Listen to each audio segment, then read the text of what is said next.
ৰাজনৈতিক দলৰ ভিতৰত কোনো এটা ৰাজনৈতিক দলে কাৰো কাৰণে চিৰশত্ৰু নহয় বা কোনো ৰাজনৈতিক দলে কোনো এটা ৰাজনৈতিক দলৰ কাৰণে কোনোদিনা চিৰ বন্ধুও নহয়।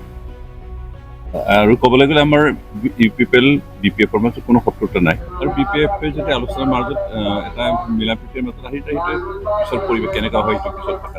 নিৰ্বাচনলৈ প্ৰায় ধৰক এবছৰ আছে। আমি পাৰ্টি হিচাপে নিৰ্বাচনৰ কাৰণে প্ৰস্তুত চলাই আছোঁ। খুব দ্ৰুতগতিত কৰা নাই, কিন্তু মন্থগতিৰে আমি কাম কৰি আছোঁ, চলাই আছোঁ। আৰু বিগত 4টা বছৰ আমি যিখিনি কৰিছোঁ, অহা আৰু এটা বছৰ বাকী আছে। সেই এটা বছৰ আমি জনসাধাৰণৰ উন্নয়নৰ কাৰণে, জনসাধাৰণ সন্তুষ্ট হোৱাৰ পৰা কাম আমি কৰি যাম। যিহেতু আমি সমাজ সেৱা কৰাৰ কাৰণে, সমাজৰ উন্নয়নৰ কাৰণে আগবাঢ়িছোঁ, সেইকাৰণে এই কাম আমি কৰি যাম। ৰাইজে ভোট দিয়া নিদিয়াটো আমাৰ কাৰ্যৰ ওপৰত নিৰ্ভৰ কৰিব। আমি যিহেতু বিগত 4টা বছৰ জনসাধাৰণৰ সন্তুষ্ট হোৱাৰ পৰা কাম কৰিছোঁ, সেইকাৰণে আমাৰ আশা যে ৰাইজে আমাক গঢ়ি ল'ব। এনে বি পি এফ আৰু ইউ পি পি এলৰ মাজত আলোচনা হৈছে, কিন্তু আলোচনা আৰম্ভণি হৈছে। এইটো পিছত কি হয় এতিয়ালৈকে ক'ব পৰা নাযায়। আমি বিশ্বাস কৰোঁ যে যিহেতু একেটা অঞ্চলৰে 2টা আঞ্চলিক দল আৰু প্ৰায়বিলাক নেতৃত্বত থকাখিনি একে জনগোষ্ঠীৰে হয়,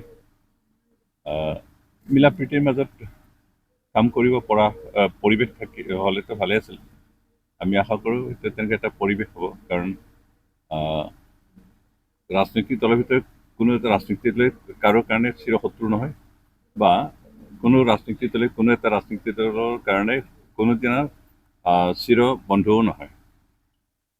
আৰু ক'বলৈ গ'লে আমাৰ U P P L B P এফৰ মাজত কোনো শত্ৰুতা নাই।